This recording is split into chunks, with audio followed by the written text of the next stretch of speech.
Yo gengs, balik lagi bersama kita di Week Sans.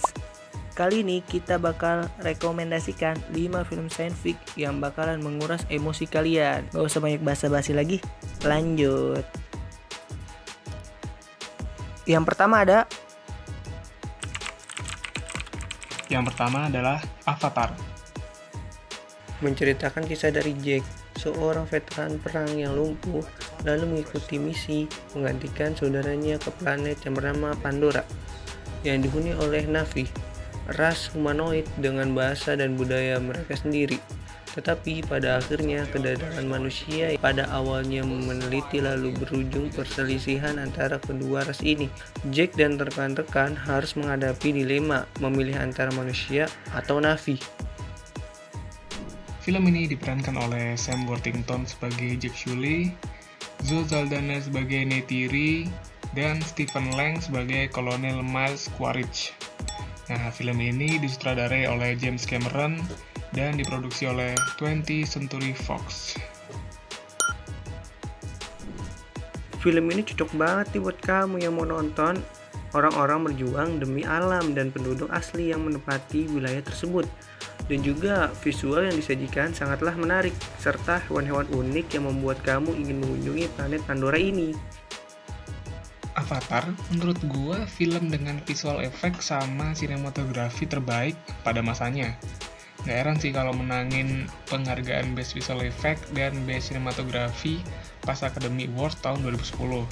Nah, ini film sempat menduduki peringkat 1 film berpenghasilan tertinggi sepanjang masa sebelum akhirnya disalib oleh film Avenger Endgame. Nah, kabarnya nih, ada sequel dari Avatar, yaitu Avatar 2 yang rumornya rilis pada akhir tahun 2021. Ya udah, daripada kalian penasaran kan, mendingan nonton aja filmnya, dijamin gak nyesel.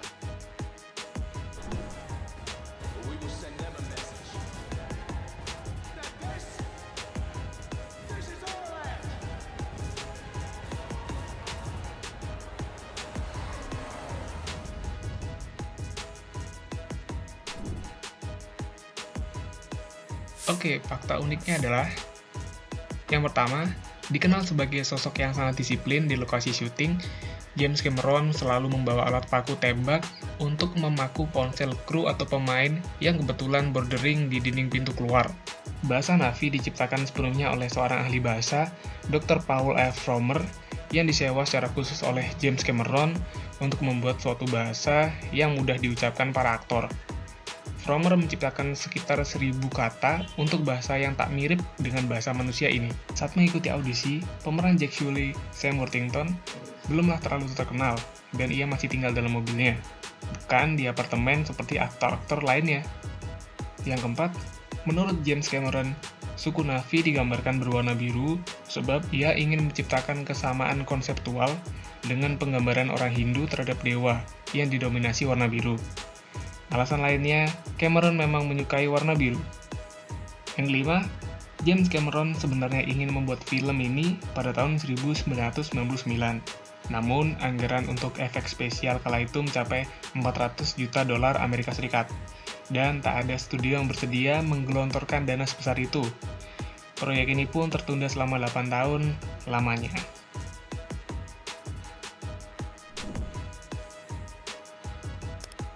Yang kedua adalah Elysium. Pada tahun 2154, orang-orang yang sangat kaya hidup di stasiun ruang angkasa buatan manusia bernama Elysium. Sementara penduduk miskin lainnya tinggal di bumi yang hancur dan penuh polusi. Seorang pria bernama Max ditugaskan menjalankan misi yang dapat membawa kesetaraan antara kedua dunia yang terpolarisasi.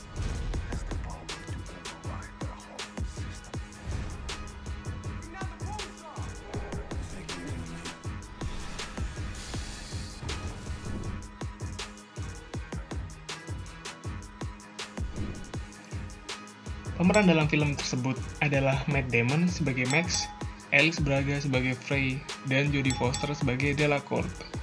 Film ini disutradarai oleh Neil Blomkamp dan diproduseri oleh TriStar Pictures.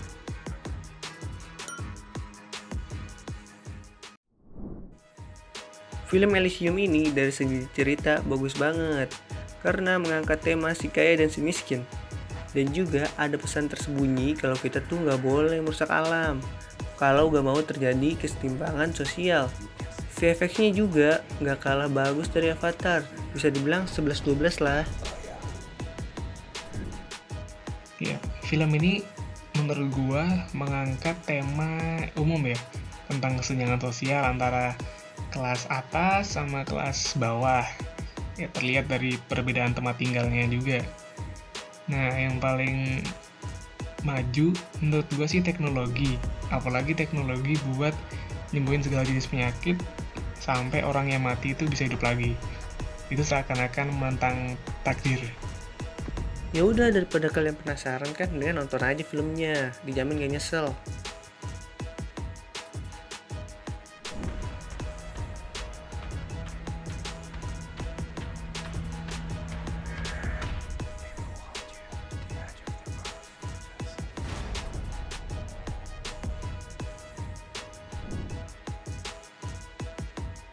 Oke, fakta uniknya adalah yang pertama, film ini memiliki setting 2154 yang menurut Blomkamp ini akan terjadi pada masa depan bumi. Karena menurut Blomkamp, dunia pada film mirip dengan dunia saat ini. Yang kedua, sebelum memulai syuting atau casting, Blomkamp membuat novel bergambar sebagai referensinya untuk membantu bagaimana detail spesifik yang akan digunakannya dalam film. Yang ketiga, Matt Damon bukan pilihan pertama Blomkamp untuk memerankan Max. Aktor sebelumnya yang didatangi oleh Blomkamp yaitu Eminem. Latar tahun 2154 di Los Angeles yang menjadi tempat pembuangan sampah terbesar kedua di dunia, lokasi tersebut berada di tempat pembuangan akhir Mexico City, Meksiko. Para kru dan Matt Damon syuting di tempat tersebut selama 2 minggu.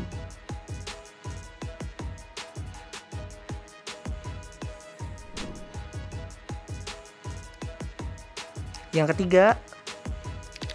ketiga adalah Interstellar. Film mengenai saat masa depan bumi telah diliputi oleh bencana, kelaparan, dan kekeringan.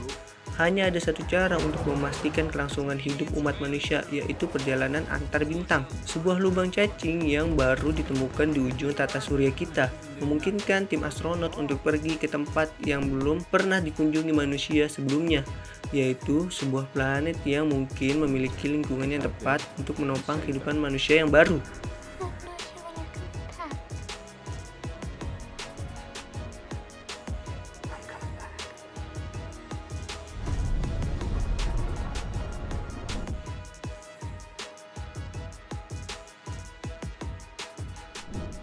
Pemeran film ini adalah Matthew McConaughey sebagai Cooper, Anne Hathaway sebagai Brand, dan Mackenzie Foy yang memerankan Murph.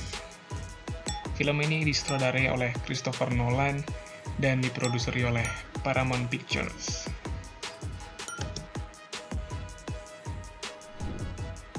Interstellar tuh bagaikan mesin waktu alat Doraemon versi live actionnya nih gengs. Tapi bedanya dia harus keluar angkasa dulu, bukan dari laci lemari. Film ini menurut gue ya, kalian harus sabar banget selama nonton karena alurnya tuh lambat banget. Pasti buat kalian bosen. Tapi bagian akhirnya tuh nyesek banget.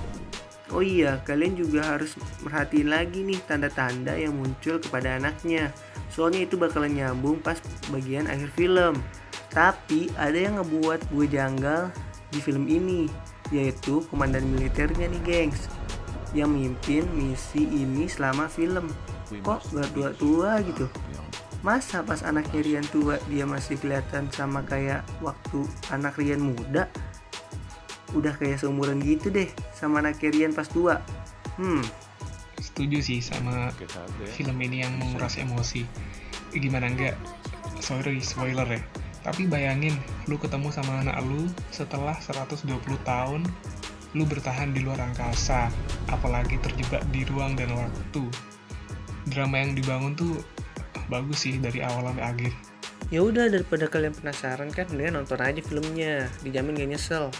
Mara, I love you forever.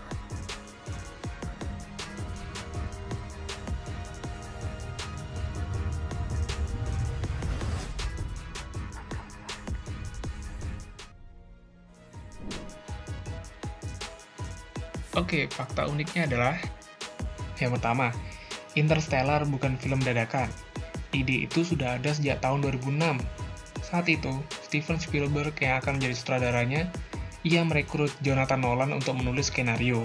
Namun, Spielberg tidak menuntaskan filmnya, dan tahun 2012 ia hengkang. Jonathan pun menyerahkannya pada Christopher. Kedua, teori-teori Thorne menjadi inspirasi bagi orang-orang di balik Interstellar, terutama pandangannya tentang lubang cacing di angkasa. Teori itu juga melandasi novel Contact karya Carl Sagan yang diadaptasi pula ke dalam film. Menariknya, Matthew McConaughey juga main peran di sana. Yang ketiga, ada 5 piala Oscar yang dimiliki Interstellar, bahkan sebelum itu dirilis. 5 piala itu milik artis yang terlibat, yakni Matthew McConaughey yang dianugerahi aktor terbaik lewat film Dallas Buyers Club, Anne Hathaway yang mendapat predikat pemeran pembantu terbaik lewat film Les Miserables, juga Michael Caine yang punya 2 piala Oscar dari Hannah and Her Sisters dan The Cider House Rules. 4. Nolan seakan tak pernah bosan-bosannya bekerja sama dengan Michael Caine. Interstellar merupakan kolaborasi ke-6 antara Nolan dan Caine. Sebelumnya mereka bekerja sama di Batman Begins tahun 2005, The Prestige tahun 2006, The Dark Knight tahun 2008, Inception tahun 2010, dan The Dark Knight Rises tahun 2012.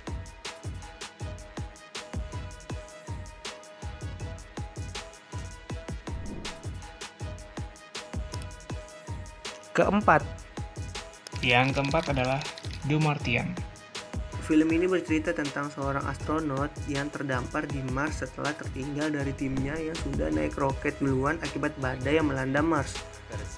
Serta timnya pun menganggap dia sudah mati. Tetapi keajaiban terjadi, ia berhasil hidup. Astronot tersebut harus melakukan segala cara untuk bertahan hidup di Mars seorang diri dan mengandalkan kemampuan botani untuk bertahan hidup. Bagaimana cara ia bertahan hidup di Mars serta memberi sinyal kepada bumi bahwa ia masih hidup?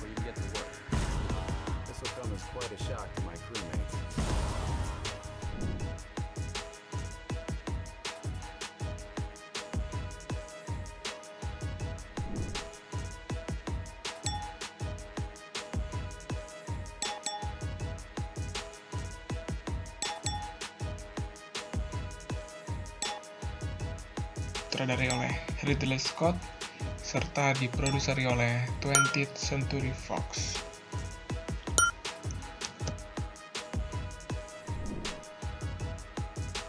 Wah, kalian harus nonton film ini nih gengs, karena perjuangan Mark selama di Mars membuat kalian penasaran bagaimana cara bertahan hidup di luar planet bumi. Film ini juga mengajari kita cara berkebun di planet Mars. Kalau di bumi kan udah biasa, siapa tahu berguna di masa depan kalau bumi udah gak layak pakai, ya kan? Ya, gue setuju. Tentang film ini tuh, menurut gue, detail yang dihadirkan di Mars itu seakan-akan nyata. Hebat juga ya si Mark bisa bertahan hidup di planet yang gak ada airnya.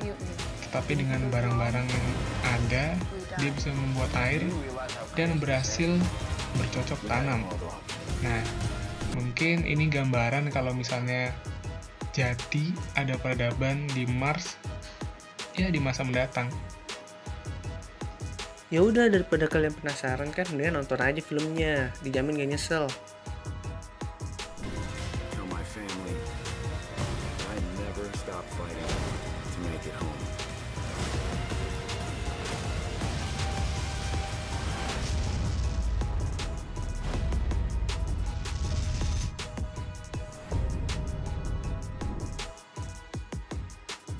Oke, fakta uniknya adalah yang pertama, syuting film The Martian dilakukan di daerah Wadi Rum, Yordania, yang mempunyai pasir berwarna merah mirip dengan permukaan Mars.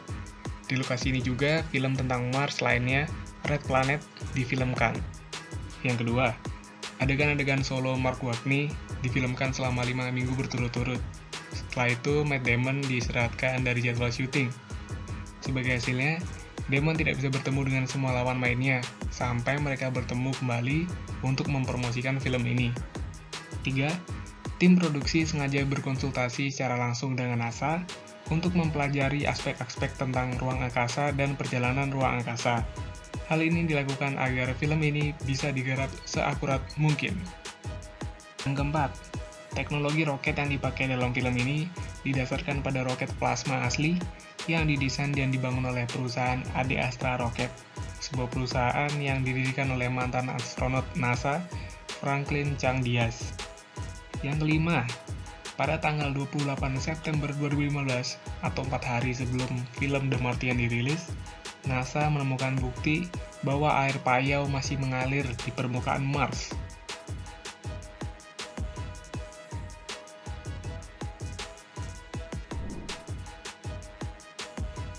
Yang kelima atau yang terakhir, Yang kelima adalah Gravity.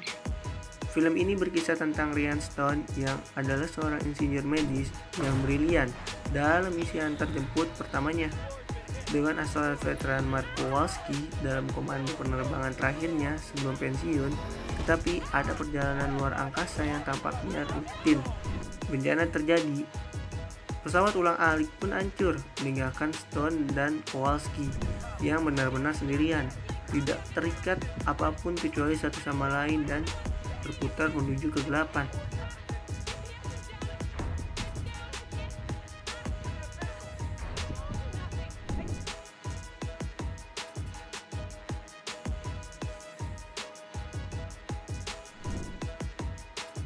Pemeran dalam film ini adalah Sandra Bullock sebagai Ryan Stone dan George Clooney sebagai Matt Kowalski.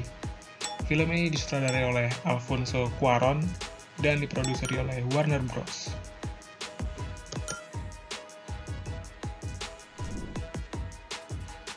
Gila, ternyata film ini lebih menegangkan dibanding film yang disebutin tadi. Bayangin gengs, lu seorang diri di luar angkasa nggak ada apa-apa, cuma ngandelin satelit-satelit yang belum rusak akibat efek hancuran satu satelit. Oh iya, film ini juga bisa buat kaum flat earth kejang-kejang. Ya, menurut gua ini film di antara kelima film yang ada di daftar ini merupakan film yang paling mendekati dengan realita masa sekarang. Karena teknologi yang ada di film ini belum terlalu jauh seperti film-film yang sebelumnya ya, yang canggih banget tuh teknologinya. Ya udah, daripada kalian penasaran kan, mendingan nonton aja filmnya, dijamin gak nyesel.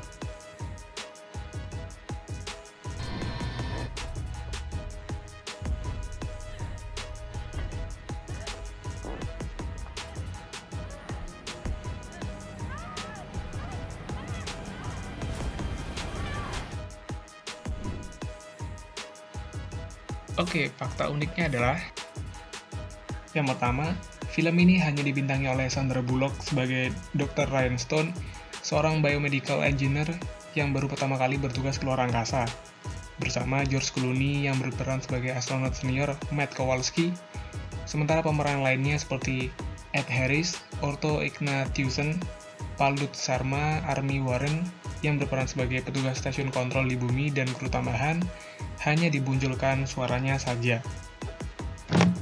Yang kedua, tak seperti kebanyakan film yang suasana produksinya ramai, dihiasi hiruk-pikuk kru yang bisa berjumlah belasan sampai puluhan, set di lokasi syuting Gravity sangat berbeda.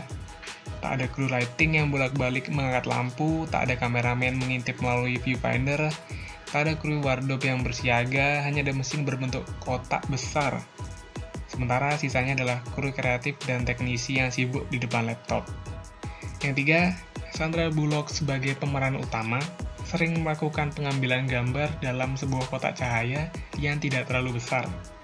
Pergerakan dalam kotak tersebut sangat terbatas sehingga membutuhkan pergerakan kamera yang sangat dinamis untuk mengambil gambar. Penggunaan kamera yang bisa berputar-putar dengan leluasa tentunya juga memberikan tantangan tersendiri.